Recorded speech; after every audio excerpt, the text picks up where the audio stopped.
A quick correction before we start. Last episode I mentioned the Te Reo Māori name for Auckland, Tāmaki Makaurau.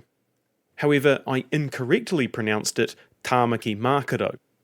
This was due to a spelling mistake in my notes, so apologies for that.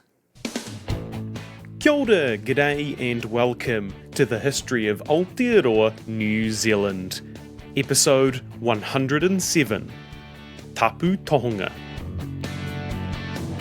This podcast is supported by our amazing patrons, such as Freak.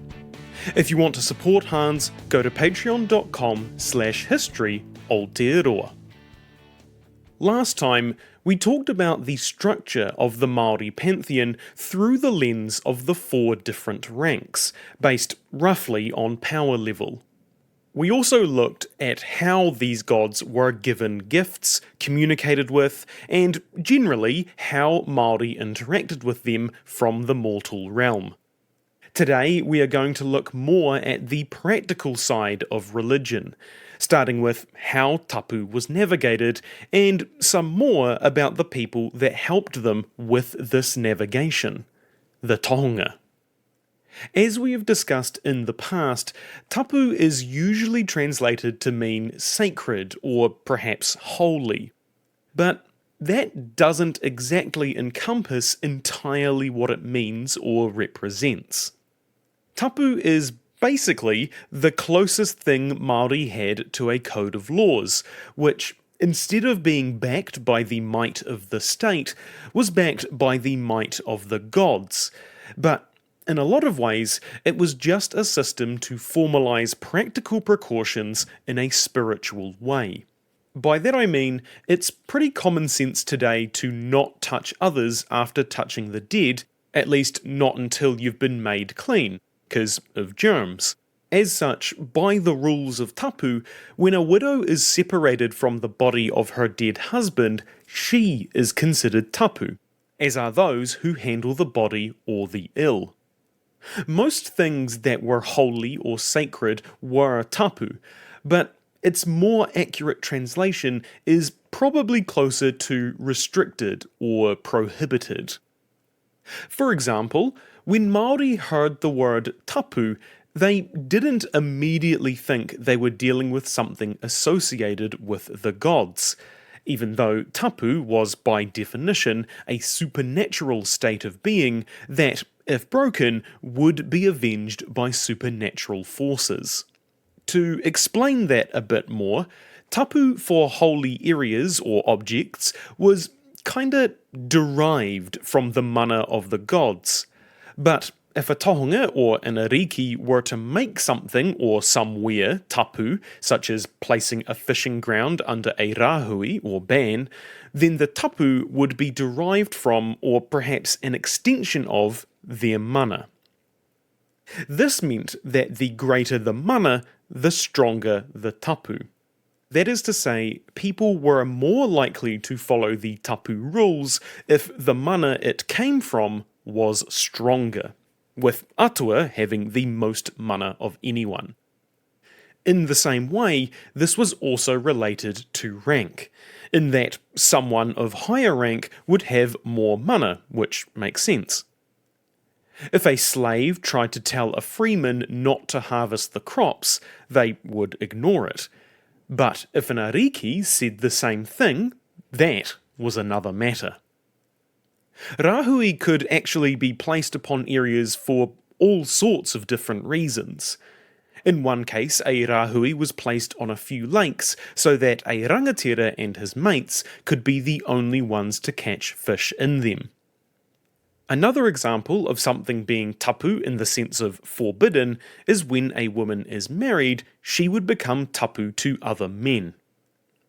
Tapu could also be translated as polluted or unclean in relation to food, sick people, the dead, or those that handle them. Māori had no temples or other permanent structures to commune with the gods.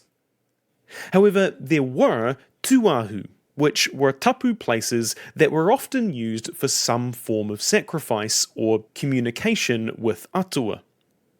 Sometimes these were marked with stacks of rocks, sticks, or a carved po, but others could not be marked at all.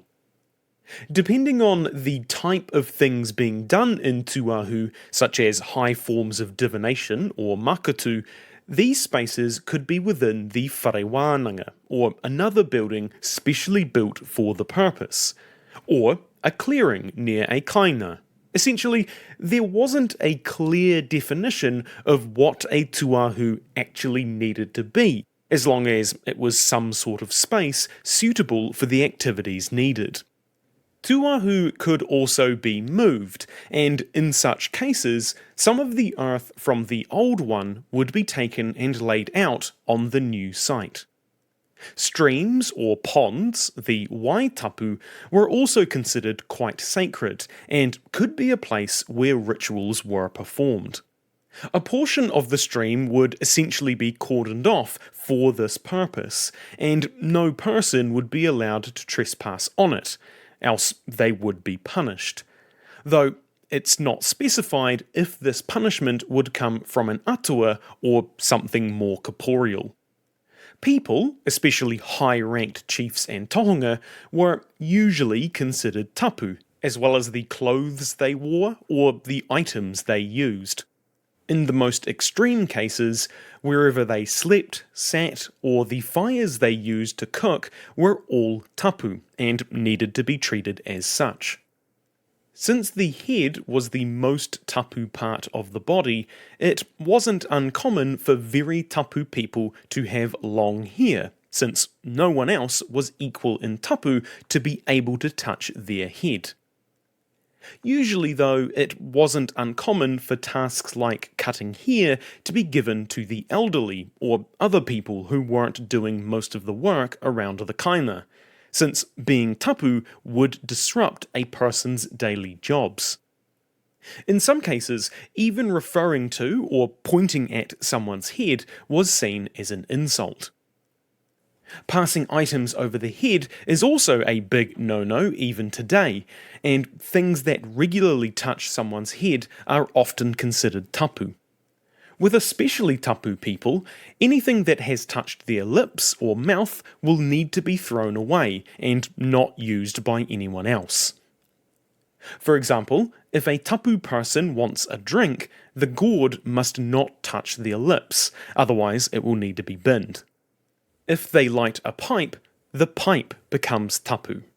But since tapu is quote-unquote contagious, then the ember taken from the fire to light the pipe also becomes tapu, so it needs to be binned.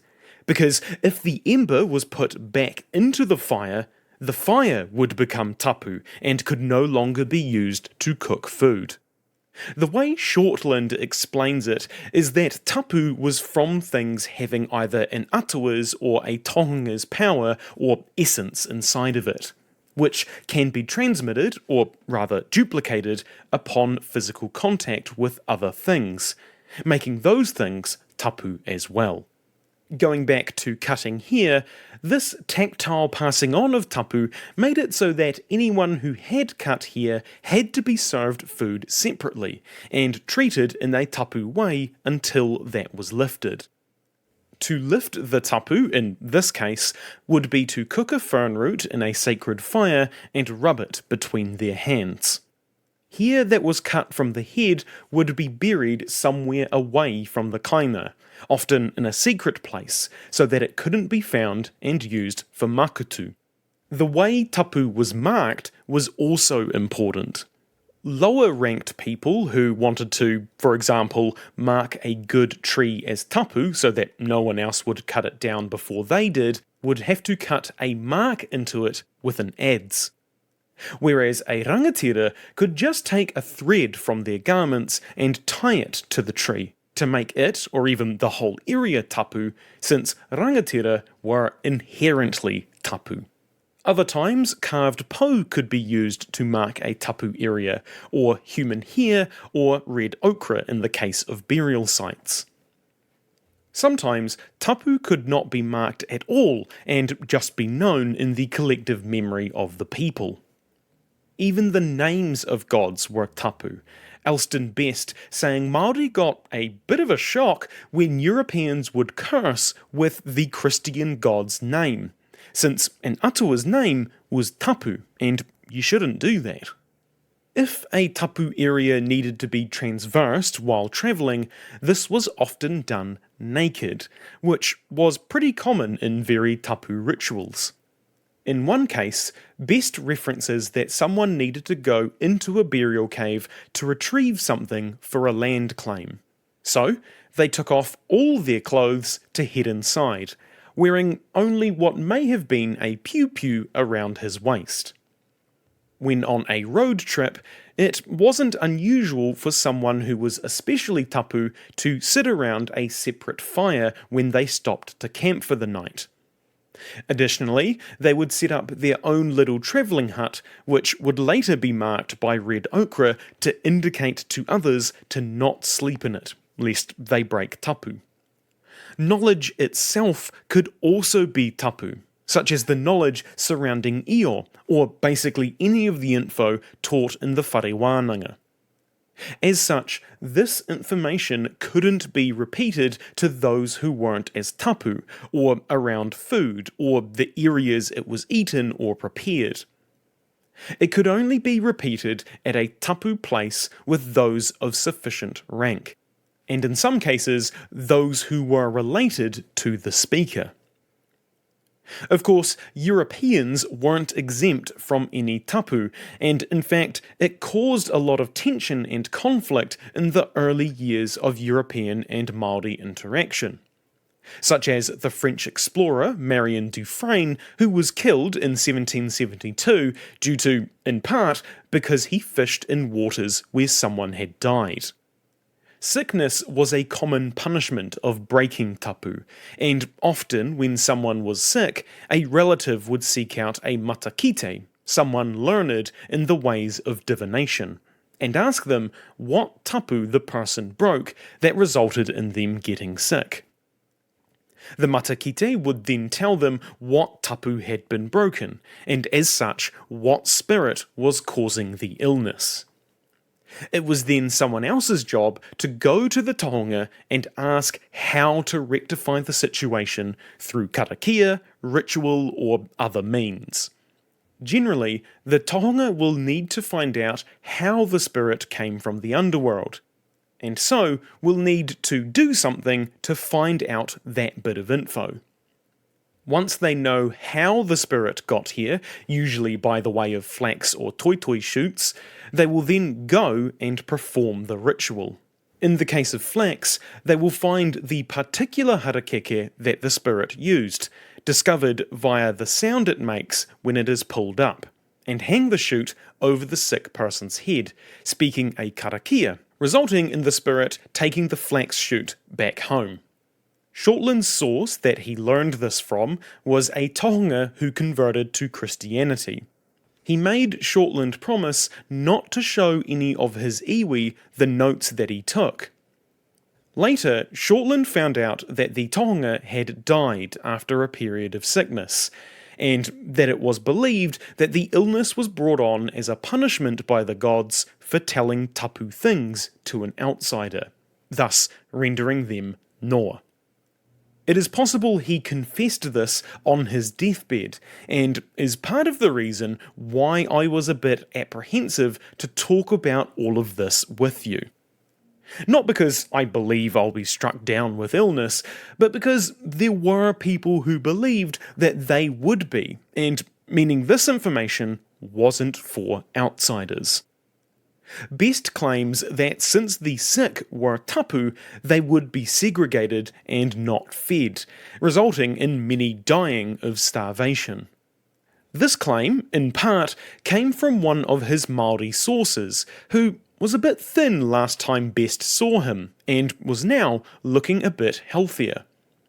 When Best remarked about this, the guy explained it was because, since he had moved away from his whenua, the demons/gods that had been causing him an immense amount of worry were no longer able to find him.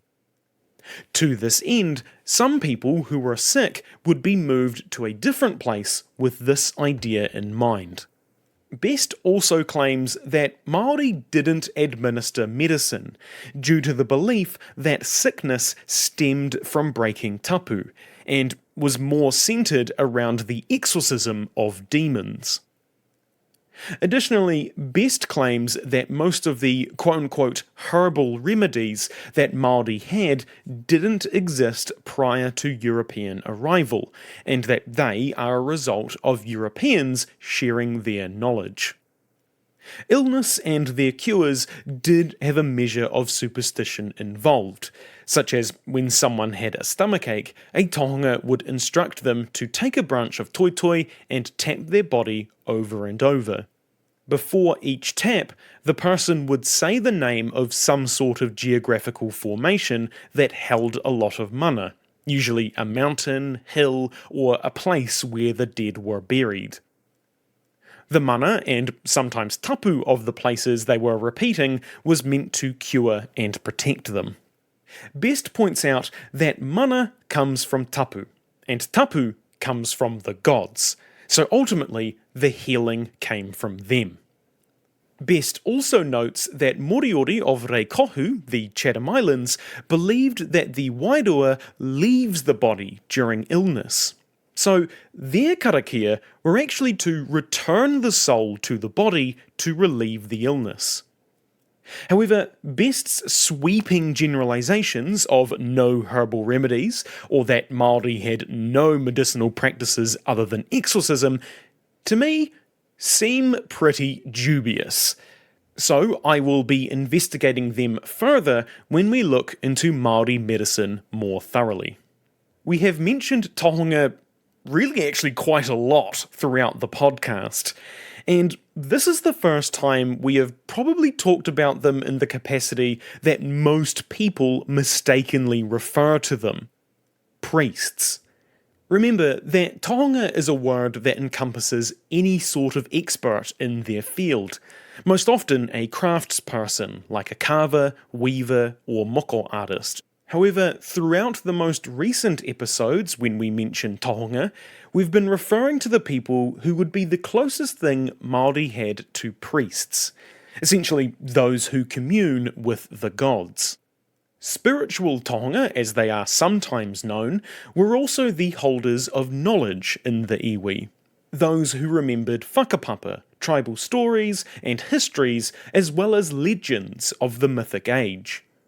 They kept an eye on the stars, the skies, the earth, the seas, the animals, to see any sign that may indicate what the future may hold, and what actions they should take. Signs in the environment could point to the acceptance or displeasure of the gods, or that someone was out to get them. Best talks about another case where a couple saw a ruru on their porch and thought it had been sent by a quote-unquote warlock to do them harm. Tohunga were even doctors and helped give birth. As we've talked about, many tohunga, especially the higher-up ones, were considered very tapu, meaning there were certain restrictions on what they could do. Such as they couldn't enter a whare kai, instead taking food into their own whare where they ate alone and in the open, with any leftovers to be put in a special place. Some tohunga were said to be so extremely tapu that if his shadow touched a whare, it had to be destroyed. To become a tohunga, a person would need to become a part of the whare wānanga and rise through the ranks by learning the knowledge that the tohunga kept. Some people could be pegged to become tohunga from birth, and were considered to be tapu from the moment of their birth. The mana and tapu of a tohunga was further enhanced beyond that gained from their skills by their whakapapa. For example, a tohunga who was the first born in the line of Ariki was considered to have quite a lot of mana. Often, high-ranked tohunga were of noble birth, but lesser-ranked people could be tohunga too if they showed the aptitude. Tohunga that were of ariki status, and thus had the mana of their combined whakapapa and knowledge that they had, tohunga that were of ariki status would conduct the most sacred ceremonies, like offering the first fish of a catch, or the rituals surrounding war. And often, these people had the final say on disputes due to having the mana of both an ariki and a tohunga. Regardless of where these tohunga sat on the social ladder, they had mana atua. Mana derived from being the voice of the gods. Although it was uncommon, women could be spiritual tohunga, and as such could perform divination, but not the highest or most tapu forms of it due to their inherently noa status. Best claims that tohunga, most often lower ranked ones, would do a sort of possession, where a god was thought to enter the body of the person, making them writhe and convulse, and the words spoken were that of the god directly. Lower tohunga tended to be more quote-unquote shamanistic, and put on a bit more of a show of it than the tohunga ahurewa, the highest rank, who were possibly part of the cult of Io, as they very rarely did this. Some tohunga were thought to be able to control various natural processes, like storms or ocean currents, or making a solar halo appear. They could also find the bones of a person if they died far away from home, and they did this by making them kinda resound, basically make the bones call out to them. Some stories detail tohunga creating natural phenomena to use as signals, such as one person saying to look for the red dawn sky, which he would make to indicate he had made it to his destination safely. What's interesting is that part of the reason that tohunga and other tapu persons were so strict about not breaking it was that when a tapu was broken that specifically stemmed from themselves, such as someone drinking from a gourd that had touched the tohunga's lips, instead of the offender being punished by supernatural forces, it would be the tohunga himself that would receive retribution, since it was their job to guard their own tapu. Jumping forward in time a little, when Māori were converting to Christianity, a lot of Māori ceremonies and rituals that the missionaries would likely call pagan were still continued, such as the system of tapu and noa, and how to change a tapu thing into noa. For example, Shortland was present when a group cooked kumara in a hangi, each person being given one as a Christian karakia was spoken. Afterwards, they ate the kumara, making the tapu ground noa. This isn't really a concept in Christianity, at least as far as I'm aware, so it is important for our story that during the colonial period there was this mix of old and new, which would later lead to stories like Ruakanana, the famous Māori prophet. Next time, we're going to keep talking about the practicalities of Māori religion, but move more into the magical side of things. Specifically, matakite and makatu, divination and sorcery. If you want to send me feedback, ask a question, suggest a topic, or just have a chinwag, you can find my email and social media on historyaotearoa.com. Aotearoa spelt Aotearoa. You can also find helpful resources there, like transcripts, sources, and translations for some of the te reo Māori we have used. You can help support Hans through Patreon, buying merch, or giving us a review. It means a lot and helps spread the story of Aotearoa New Zealand. As always, haere tū atu, Hoki tu mai. See you next time.